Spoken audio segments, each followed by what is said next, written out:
سرزمین میں علامہ اقبال جیسی شخصیت پیدا ہوئی ہے، یہ ساری چیزیں جو ہے یہ در حقیقت اشارہ کر رہی ہیں کہ یہ ملک مشیت ایزدی کے کسی طویل سلسلے کی ایک کڑی ہے، اور وہ سامنے آ گیا تھا کہ سن 47 میں یہ قائم ہوا ہے، اور پورے 9 مہینے بعد 14 اگست اور 13 مئی 14 اگست سن 47 اور 13 مئی سن 48 پورے 9 مہینے بعد اسرائیل عالم وجود میں آ گیا۔ اللہ تعالیٰ نے اس عالمی بیماری، اس کے لیے جو علاج ہے وہ پہلے پیدا کیا ہے، جیسے کہ حدیث میں آتا ہے ما انزل اللہ من دائن الا انزل لہ دوان، اللہ تعالیٰ نے کوئی بیماری ایسی نہیں اتاری کہ جس کا علاج بھی نہ اتار دیا ہو۔ اور جیسے کہ ماں کی چھاتیوں میں بچے کی ولادت سے پہلے دودھ پیدا ہو جاتا ہے، اس کی غذا کا بندوبست پہلے ہو جاتا ہے، اسی طریقے سے اسرائیل کا جو فتنہ اٹھنے والا تھا اس کی سرکوبی کے لیے پاکستان وجود میں آیا ہے، اور آج وہ مرحلہ آ گیا ہے تاریخ کا ایک عظیم موڑ۔ آپ دیکھیں گے کہ بڑی مشابہت پیدا ہو گئی ہے، ایک طرف بظاہر امریکہ کی مرضی کے خلاف اسرائیلی وزیر اعظم نیتن یاہو وہ بڑا ایک غرور کا اور بڑے تکبر کا مظاہرہ کر رہا ہے، اور وہ پورا پیس پروسیس جس پر نہ معلوم کتنا وقت صرف ہوا تھا، کتنی محنتیں ہوئی تھیں، کتنے راؤنڈز آف ٹاکس ہوئے تھے، کبھی واشنگٹن میں ہوئے، کبھی اوسلو طرز کا کوئی معاہدہ ہوا ہے، کبھی پھر اور اس کے بعد پیشی ہوئی تھی میڈرڈ کے اندر بھی، لیکن وہ سارا پیس پروسیس جو ہے اس کی دھجیاں کر رہا ہے۔ وہ وقت بالکل قریب نظر آ رہا ہے کہ یروشلم کے مسئلے پر وہاں بٹی دہک اٹھے گی، اور احادیث نبویہ میں جو خبریں دی گئی ہیں کتاب الملاحم کی احادیث میں معلوم ہوتا ہے کہ اب اس کا آغاز ہونے والا ہے۔ نیتن یاہو کو امریکہ کے خلاف جانے کا اصل میں حوصلہ کیوں پڑ رہا ہے؟ اس لیے کہ اسے معلوم ہے کہ فرنگ کی رگیں جہاں پنجہ یہود میں ہے، چاہے کلنٹن ہو یا کلنٹن کا باپ ہو، یہودی لابی وہاں کی اتنی مضبوط ہے، کانگریس میں اور سینٹ میں ان کا اتنا اثر ہے کہ کوئی بھی وہاں شخص بڑے سے بڑا طاقتور اور بڑے سے بڑا اختیارات کا حامل اسرائیل کی مرضی کے خلاف نہیں جا سکتا۔ یہی معاملہ یہاں نظر آ رہا ہے، بظاہر تو ناراضگی کا اظہار ہوا ہے، لیکن یہ بات اب تو کھلتی چلی جا رہی ہے۔ حقیقت یہ ہے کہ یہود اور ہنود کا بڑا گہرا لنک قائم ہو چکا ہے، اور یہ بھٹیاں اب دونوں طرف دہکیں گی۔ میں اس سے پہلے بارہا کہہ چکا ہوں، ملت اسلامیہ تقریباً 150 کروڑ افراد پر مشتمل ہے، لیکن اس میں سے تقریباً 20 کروڑ عرب ہیں۔ ان کو اللہ نے خصوصی فضیلت دی تھی، یہ تھے کہ جن کی زبان میں قرآن نازل ہوا، خود محمد عربی صلی اللہ علیہ وسلم عرب تھے، انہیں جو فضیلت عطا کی تھی، لیکن بدقسمتی سے اس دور میں آ کر بھی انہوں نے آزادی حاصل کرنے کے بعد بھی اپنا قبلہ درست نہیں کیا۔ کسی نے ماسکو کی طرف رخ کیا، کسی نے واشنگٹن کا رخ کیا، اللہ اور اس کے رسول کی طرف رخ نہیں ہوا۔ واقعہ یہ ہے کہ مجرم ہیں، دوسرے بڑے مجرم 150 کروڑ میں سے 10% یہ 15 کروڑ مسلمان ہیں۔ حالیہ جو سینسس ہمارا ہوا ہے اس کے بعد اندازہ ہو رہا ہے کہ یہاں کی آبادی 15 کروڑ ہو چکی ہے۔ 10% امت مسلمہ کا مسلمانان پاکستان ہے، اور یہ اس اعتبار سے کہ اسلام کے نام پر ملک بنا کر نصف صدی گزار چکے، لیکن یہاں پر اسلام کا بول بالا نہیں ہوا، کتاب و سنت کی بالادستی پر اعلان نہیں ہوا، دستور میں ساری اسلامی دفعات موجود، لیکن اس کے ساتھ ہی ایسے خلا موجود، چور دروازے موجود کہ کوئی دفعہ بھی مؤثر نہیں ہے۔ یہ منافقت کا پلندہ لے کر ہم چل رہے ہیں اس دستور کو، اس دستور مملکت پاکستان کو۔ لہذا واقعہ یہ ہے کہ یہ بھٹی جو ہے اب ہماری آزمائش کے لیے آگ آد ابراہیم ہے، نمرود ہے، کیا کسی کو پھر کسی کا امتحان مقصود ہے؟ اس لیے میں نے وہ آیت بھی آپ کو سنائی، وَلَنَبْلُوَنَّكُمْ بِشَيْءٍ مِّنَ الْخَوْفِ وَالْجُوعِ۔ آج کی صورتحال پر غور کیجئے، کس درجے یہ الفاظ ہمارے جو ہیں وہ ثابت ہو رہے ہیں اور جس اپلائی ہو رہے ہیں۔ ایک خطرہ پیدا ہو چکا ہے۔ واقعہ یہ ہے کہ کوئی کرائسس ہو، کوئی خطرہ ہو، کوئی اندیشہ ہو تو قوم جاگ جایا کرتی ہے، اور اس کے بعد حقیقت یہ ہے اگر ہم نے جرأت کر لی، اور مجھے یقین ہے کہ ہو جائے گا، کچھ لیت و لال ہے، کچھ تاخیر ہے، حکومت کے کچھ اعلانات دو طرفہ سے بھی آ جاتے ہیں، لیکن مجھے یقین ہے یہ دھماکہ ہوگا، یہ مشیت ایزدی ہے، یہ شدنی امر ہے، یہ ہوگا۔ اور اس کے بعد یقیناً اس آیت مبارکہ کا دوسرا لفظ ہم پر منطبق ہوگا، وَلَنَبْلُوَنَّكُمْ بِشَيْءٍ مِّنَ الْخَوْفِ وَالْجُوعِ۔ یہاں دوسرا لفظ بھوک کا لفظ ہے، ہم پر سختیاں آئیں گی یقیناً۔ الکفر ملت واحدہ، پوری دنیا امریکہ کی زیر سرپرستی ہمارے خلاف کھڑی ہوگی، ہمارے اوپر پابندیاں لگیں گی، لیکن شاید ہمارے جذبہ ایمانی کو بیدار کرنے کے لیے اللہ تعالیٰ اسی کو ذریعہ بنا دے، اور پھر اس کے ذریعے سے پورے عالم اسلام میں عوامی سطح پر جو ہمدردی پیدا ہوگی پاکستان کے ساتھ، اس کے آثار شروع ہو گئے ہیں۔ کبھی قطر کی طرف سے خبر آ رہی ہے، کبھی الاحرام کا جو ہے وہاں بات سامنے آ رہی ہے۔ معلوم ہو رہا ہے کہ جو بھی پبلک اوپینین ہے پورے عالم اسلام میں، اس کی وجہ کیا ہے؟ میں نے اپنے پچھلے جمعے کے خطاب میں عرض کیا تھا کہ جیسے پاکستان سلطنت خداداد پاکستان ہے، ایسے ہی اس کی ایٹمی صلاحیت یہ بھی خداداد ہے، اللہ نے چھپر پھاڑ کر ہمیں دی ہے۔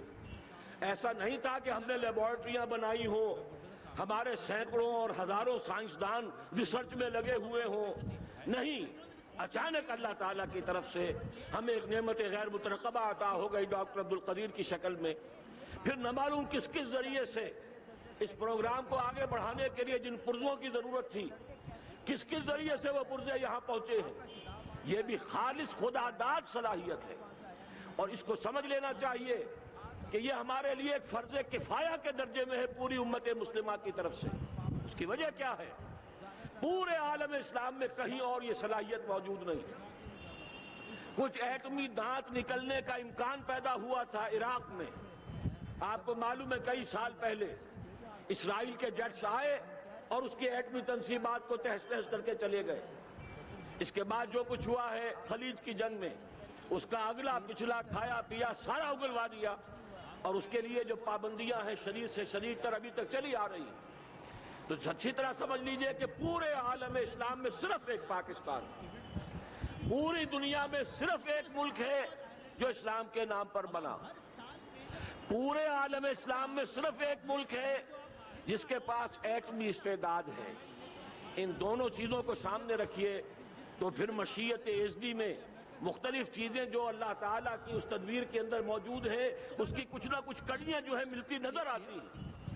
لہذا اگر یہ معاملہ ہو جاتا ہے تو یقیناً اگرچہ سختی آئے گی، وَلَنَبْلُوَنَّكُمْ بِشَيْءٍ مِّنَ الْخَوْفِ وَالْجُوعِ، لیکن ایک تو یہ کہ اس قوم کے اندر سے انشاءاللہ جذبہ ایمانی برآمد ہوگا، اس قوم کے اندر سے اثار اور قربانی کے جذبات برآمد ہوں گے، پورے عالم اسلام کی اخلاقی سپورٹ اسے حاصل ہوگی۔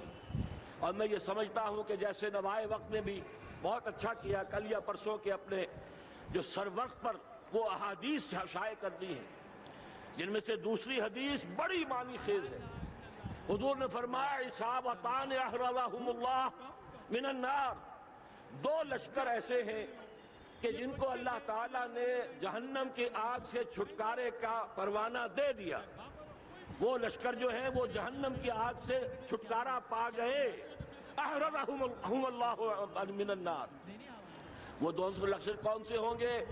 اصابت یغزو الہند، ایک وہ کہ جو ہندوستان پر حملہ آور ہوگا، اور دوسرا وہ جو حضرت مسیح علیہ السلام کے ساتھ جبکہ ان کا نزول ہوگا، اور اللہ تعالیٰ ایک مجدد، اس آخری دور کے مجدد کی حیثیت سے حضرت مہدی کو بھی ہمارے درمیان میں سے اٹھائے گا، اور پھر جو آخری فیصلہ کن جنگ ہوگی الملحمۃ العظمیٰ، اس کے لیے یہاں سے فوجیں جائیں گی ان کی مدد کے لیے۔ اب ان دونوں فوجوں کو ایک حدیث میں جمع کرنے سے اندازہ کر لیجئے کہ اس کا مطلب کیا ہے۔ یہ علاقہ پاکستان اور اس سے ملحق افغانستان، یہ علاقہ ہے کہ جو اسلام کا گہوارہ پہلے بنے گا، یہاں سے فوجیں جائیں گی، اور دائیں بھی اور بائیں بھی، مشرق میں بھی اور مغرب میں بھی، اور یہیں سے انشاءاللہ تعالی اسلام کا جو عالمی غلبے کا جو وعدہ ہے اللہ کا، کی خبر دی ہے محمد الرسول اللہ صلی اللہ علیہ وسلم نے لا يبقى على الارض بیت وبر ولا مدر الا ادخلہ اللہ کلمۃ الاسلام. اس روئے ارضی پر کوئی گھر بچے گا نہ خیمہ بچے گا جس میں اللہ تعالیٰ کلمہ اسلام کو داخل نہ کر دے. وہ حدیث کے جس کے بارے میں فرمایا گیا، حضور نے ارشاد فرمایا، حضرت ثوبان سے روایت ہے کہ اللہ تعالیٰ نے میرے لیے ساری زمین کو سمیٹ دیا. ان اللہ زوالی الارض فرأیت مشارقہا و مغاربہا. میں نے اس زمین کے سارے مشرق دیکھ لیے، سارے مغرب دیکھ لیے، لیکن یہ جان لو ان امتی سیبلغ ملکہا ما ذوی لی منہا. میری امت کی حکومت ان تمام علاقوں پر قائم ہو کر رہے گی جو پوری زمین کو لپیٹ کر مجھے دکھا دیے گئے. یہ وعدہ پورا ہونا ہے اور اس وعدے کا نقطۂ آغاز یہی سرزمین. اور جیسا کہ ہمیں افغانستان میں آثار نظر آ رہے ہیں، ایک خالص دینی مذہبی حکومت قائم ہو چکی ہے. افغانستان کا 80% علاقہ امن کا گہوارہ بن چکا ہے. علماء کی وہاں قیادت ہے اور حکومت ہے. یہ پاکستان اور افغانستان مل کر، جیسا کہ آپ کو یاد ہوگا، میں نے جب تجویز پیش کی تھی کہ حکومت پاکستان فوراً تسلیم کرے طالبان کو، اللہ کا شکر ہے، میں یہ نہیں کہتا کہ میرے کہنے کی وجہ سے ہوا، لیکن بہرحال اللہ کا فضل ہوا کہ چند دن کے بعد ہی حکومت پاکستان نے تسلیم کر لیا طالبان کی حکومت کو. میری دوسری تجویز ابھی پینڈنگ ہے، پاکستان اور افغانستان کا کے درمیان کانفیڈریشن قائم کیا جائے. یہ ملک دونوں مل کر واقعتاً، کہ ایک نے واقعتاً 15 لاکھ سے زیادہ جانیں دے کر مرنا سیکھ لیا ہے، اور جو قوم مرنا سیکھ لے اسے کوئی مار نہیں سکتا، اسے کوئی شکست نہیں دے سکتا. اور ایک وہ قوم ہے پاکستان میں کہ جو 400 سال کی تجدیدی مسائل کے اثرات کی امین ہے. یہ اس کا تراث علمی ہے، چاہے وہ تحریک حضرت مجدد الفسانی کی تھی، چاہے وہ علمی تحریک شاہ ولی اللہ کی تھی، چاہے وہ تحریک جہاد سید احمد بریلوی کا تھا، چاہے اور جو بھی رجال عظیم پیدا ہوئے ہیں 14ویں صدی ہجری میں، ان سب کے اثرات یہاں موجود ہیں. یہ چیزیں مل کر وہ طاقت بنے گی کہ یہاں سے اسلام پھر پھیلے گا، مشرق کی طرف بھی مغرب کی طرف بھی. اصابۃ تغزو الہند و اصابۃ مع عیسیٰ ابن مریم. یہ چیزیں جو ہونی ہیں الحمدللہ، میں سمجھتا ہوں کہ اب تیزی کے ساتھ حالات اس رخ پر جا رہے ہیں.